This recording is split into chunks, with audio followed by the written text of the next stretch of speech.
Magandang umaga, ngayon po ay araw ng Martes, June 25, 2024, update po muli sa lagay ng panahon.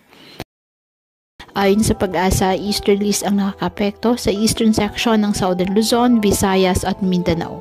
Wala namang bagyo o low pressure area na minomonitor sa loob at labas ng Philippine Area of Responsibility na maaaring makapekto sa lagay ng ating panahon.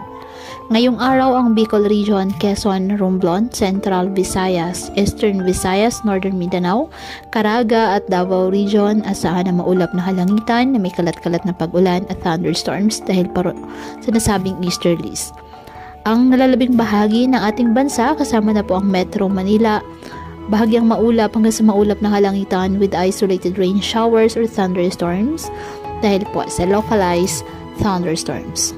Kaya patuloy pa rin natin na pinag-iingat ang ating mga kababayan sa banta po ng mga posibilidad ng pagbaha at pagguho ng lupa lalo na kapag may malalakas na ulan, at ugaliin po na magdala palagi ng payong o kahit anong panangga sa ulan sa tuwing lalabas po ng ating mga tahanan. At yan po muna ang update sa lagay ng panahon ngayong araw.